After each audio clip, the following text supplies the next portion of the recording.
మీరు అంకగణితంలో ఒక పూర్ణాంకాన్ని మరొక పూర్ణాంకంతో భాగించడం నేర్చుకుని ఉన్నారు.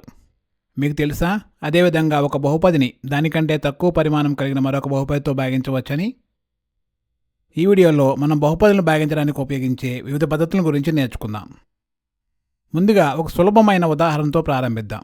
అది ఏదైనా ఒక బహుపదిని ఒక స్థిర సంఖ్యతో అంటే స్థిర బహుపదితో భాగించడం. ఉదాహరణకు ద్విపది అయిన 2x + 4ను స్థిర సంఖ్య 2తో భాగిద్దాం. ఇక్కడ 2x + 4ను విభాజ్యము అంటాము, అంటే భాగించబడేది. అదేవిధంగా 2ను విభాజకము అంటాము, అంటే భాగించేది. ఈ భాగహారంను 3 విధాలుగా చేయవచ్చు. మొదటిది, విభాజకము ఒక స్థిర సంఖ్య గాని లేదా ఒక ఏకపది గాని అయితే విభాజ్యంలోని ప్రతి పదాన్ని దానితో భాగిస్తాము. అందుకొరకు ముందు ఈ విధముగా భిన్నముగా రాస్తాము. ఇప్పుడు లవములోని ప్రతి పదాన్ని హారంతో ఈ విధంగా భాగిస్తాము. 2xను 2తో భాగిస్తే x వస్తుంది. అలాగే 4ను 2తో భాగించినప్పుడు 2 వస్తుంది. కాబట్టి ఈ భిన్నము x + 2కు సమానము. ప్రత్యామ్నాయముగా మనం విభాజ్యము 2x + 4 నుండి 2ను కారణాంక విభజన చేసి దాని విభాజకము 2తో రద్దు చేయవచ్చు.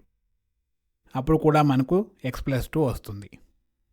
ఇక్కడ భాగించినప్పుడు ఫలితంగా వచ్చే ఈ బహుపది x + 2ను భాగఫలము అంటాము. ఈ రెండవ పద్ధతిని విభాజకము విభాజ్యానికి ఒక కారణాంకమైనప్పుడు ఉపయోగించవచ్చు. అయితే సరళమైన ఈ రెండు పద్ధతులు కూడా సంక్లిష్టమైన సమస్యలకు ఉపయోగపడవు. కాబట్టి సంక్లిష్టమైన సమస్యలకు కూడా ఉపయోగపడే మరొక పద్ధతిని చూద్దాం. అంకగణితంలోని సాంప్రదాయ భాగాహారంలో రాసే విధంగా ముందుగా ఈ విధంగా రాద్దాము. ఈ భాగాహార పద్ధతి అంచెలంచెలుగా ఉంటుంది. ప్రతి అంచెలోనూ విభాజ్యంలోని అత్యధిక పరిమాణము గల పదాన్ని విభాజకంలోని అత్యధిక పరిమాణము గల పదంతో భాగిస్తాము. ఫలితంగా వచ్చే భాగఫలాన్ని విభాజకంతో గుణించి వచ్చే లబ్ధాన్ని విభాజ్యం నుండి తీసివేస్తాము. అది ఎలాగో ఈ ఉదాహరణ ఉపయోగించి చర్చిద్దాం. ఇక్కడ అత్యధిక పరిమాణం కలిగిన పదాలు 2x మరియు 2. మొదటి అంచెలో 2xను 2తో భాగిస్తాము. ఫలితంగా వచ్చే xను పైన రాస్తాము. ఇది భాగఫలంలోని మొదటి పదము. ఇప్పుడు ఈ xను విభాజకము 2తో గుణిస్తే 2x వస్తుంది. దాని విభాజ్యము 2x + 4 నుండి తీసివేస్తాము. ఇక్కడ 2x - 2x 0కు సమానం కాబట్టి వాటిని రద్దు చేస్తాం. ఇప్పుడు విభాజ్యంలో మిగిలిన పదము 4ను కిందకు దించుదాం. రెండవ అంచులో 4ను 2తో భాగిస్తే 2 వస్తుంది. దాన్ని మరలా పైన రాస్తాము. అది భాగఫలంలో రెండవ పదము. 2 × 2 = 4 కాబట్టి దాన్ని ఈ విధంగా తీసివేస్తాము. 4 - 4 0 కాబట్టి ఇక్కడ శేషము 0. ఇప్పటి వరకు విభాజకము ఒక స్థిర బహుపది అయినప్పుడు వివిధ భాగాహార పద్ధతులను చూసాం. వీటిలో ఈ చివరి ప్రక్రియ యొక్క ప్రత్యేకత ఏమిటి అంటే మనం అన్ని బహుపదులతోనూ అంటే ఎక్కువ పరిమాణం కలిగిన బహుపదులను భాగించడంలో కూడా దీన్ని వాడవచ్చు. మరొక ఉదాహరణ తీసుకుని భాగాహార ప్రక్రియలను మరింత అభ్యాసం చేద్దాం. ఇప్పుడు వర్గ బహుపది x² + 5x + 4ను రేఖీయ బహుపది x + 4తో భాగిద్దాం. ఇక్కడ రెండు పద్ధతులను ఉపయోగించవచ్చు. మొదటి పద్ధతిలో వర్గ బహుపది x² + 5x + 4ను ఈ విధంగా కారణాంక విభజన చేస్తాము. వర్గ బహుపదుల కారణాంక విభజన గురించి మరొక వీడియోలో మరింత విశదముగా నేర్చుకుందాం. ఇప్పుడు ఈ భిన్నాన్ని ఈ విధంగా రాయవచ్చు. ఇప్పుడు లవము మరియు హారములలో ఉమ్మడి కారణాంకము x + 4. వాటిని రద్దు చేస్తాం. ఇక్కడ ఏమి మిగిలి ఉన్నది? అది x + 1. ఇది మనకు కావలసిన భాగఫలము. ఇక్కడ విభాజకం x + 4 విభాజ్యం x² + 5x + 4ను నిశ్శేషంగా భాగిస్తోంది. అంటే విభాజకం x + 4 విభాజ్యం x² + 5x + 4కు కారణాంకం అన్నమాట. ఇప్పుడు రెండవ పద్ధతిని చూద్దాం. ఇది ఇంతకు మునుపటి ఉదాహరణలో చూసిన విధంగా అంచెలంచెలుగా ఉంటుంది. అంటే ఈ పద్ధతిలో అనేకమైన స్టెప్స్ ఉంటాయన్నమాట. ఇక్కడ ముందుగా ఇచ్చిన బహుపదులను ఈ విధంగా రాస్తాము. పరిశీలిస్తే ఇక్కడ విభాజకం x + 4ను బయట రాస్తున్నాము. మొదటి అంచెలో అత్యధిక పరిమాణం కల పదములు x² మరియు xలను భాగిస్తాం. అప్పుడు x వస్తుంది. కాబట్టి మనము xను భాగఫలంలో పైన రాస్తాం. ఇప్పుడు ఈ xను విభాజకం x + 4తో గుణిస్తే x² + 4x వస్తుంది. దీన్ని విభాజ్యం నుండి తీసివేస్తాము. అంటే దీన్ని -1తో గుణించి వచ్చే లబ్ధాన్ని విభాజ్యానికి కలుపుతాం. x² - x² 0 కాబట్టి వాటిని రద్దు చేస్తాము.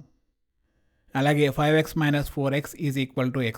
అంతేకాకుండా విభాజ్యంలో మిగిలి ఉన్నటువంటి 4ను కిందకి దించి ఈ విధంగా x + 4ను రాస్తాము. దీన్ని తరువాత అంచెలో విభాజ్యముగా తీసుకుంటాం. రెండవ అంచులో కూడా మొదటి అంచులో వలె అత్యధిక పరిమాణం కలిగిన పదములను భాగిస్తాము. ఇక్కడ అత్యధిక పరిమాణం కలిగిన పదములు x మరియు x. వాటిని భాగించినప్పుడు 1 వస్తుంది. ఇప్పుడు ఈ 1ని పైన రాస్తాము. ఇది భాగఫలంలోని రెండవ పదము. ఇంకా దీన్ని విభాజకం x+4తో గుణిస్తే x+4 వస్తుంది.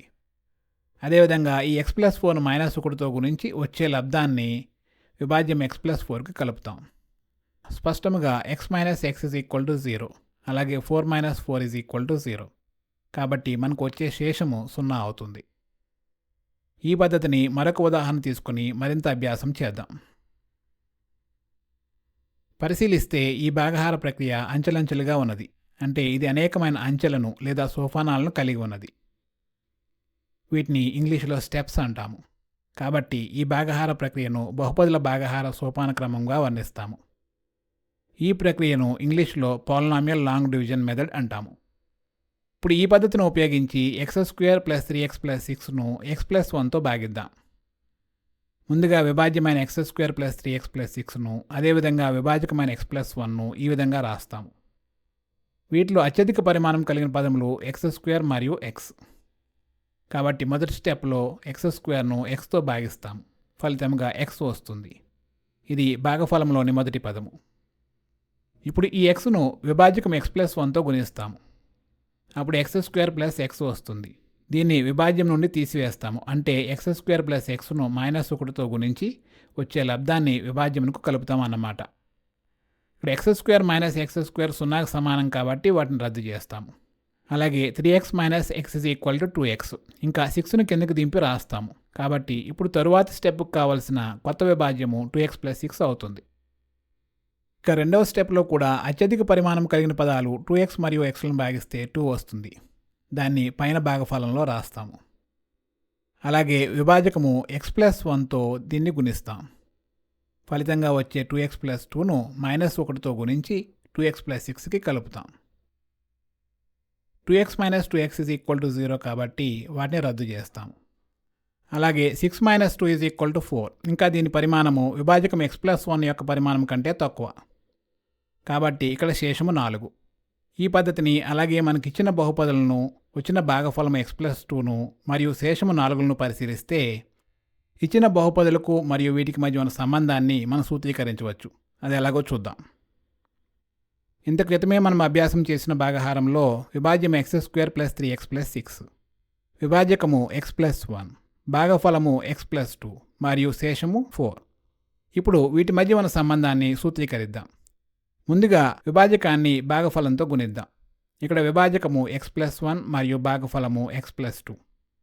x+1లోని ప్రతి పదాన్ని x+2లోని ప్రతి పదంతో గుణిస్తే x² + 2x + 1x + 2 వస్తుంది. ఇక్కడ సజాతి పదాలైన 2x మరియు 1xలను కలిపితే 3x వస్తుంది. కాబట్టి x+1 మరియు x+2ల లబ్ధము x² + 3x + 2. ఇప్పుడు ఈ లబ్ధమునకు శేషము 4ను కలుపుదాం. ఫలితంగా x² + 3x + 6 వస్తుంది. పరిశీలిస్తే ఇది మన భాగహార సమస్యలోని విభాజ్యమునకు సమానము. అంటే అర్థం ఏమిటి? విభాజకము మరియు భాగఫలముల గురించి వచ్చే లబ్ధమునకు శేషమును కలిపితే విభాజ్యము వస్తుందన్నమాట. ఈ సంబంధాన్ని ఉపయోగించి విభాజ్యం x² + 3x + 6ను విభాజకం x+1, భాగఫలము x+2 మరియు శేషము 4లను ఉపయోగించి ఈ విధంగా రాయవచ్చు. ఇప్పుడు రెండు వైపులా విభాజకం x+1తో ఈ విధంగా భాగిద్దాం.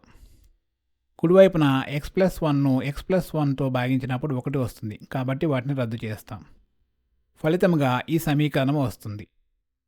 దీనిని బట్టి మనం ఒక సర్వ సమీకరణాన్ని సూత్రీకరించవచ్చు. ఇది రెండు బహుపదులను ఒక భిన్నంగా రాసినప్పుడు ఆ భిన్నాన్ని భాగఫలము + శేషము విభాజకముగా రాయవచ్చు. ఈ వీడియోలో బహుపదులను భాగించే వివిధ పద్ధతుల గురించి నేర్చుకున్నాం.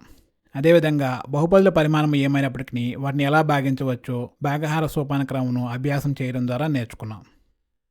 అంతేకాకుండా విభాజ్యము, విభాజకము, భాగఫలము మరియు శేషములకు గల సంబంధాన్ని ఈ విధంగా సూత్రీకరించాం. అదేవిధంగా ఈ సంబంధాన్ని ఉపయోగించి రెండు బహుపదులను కలిగిన భిన్నాన్ని భాగఫలము, విభాజకము మరియు శేషములను ఉపయోగించి ఈ విధంగా వ్యక్తపరచవచ్చని నేర్చుకున్నాం.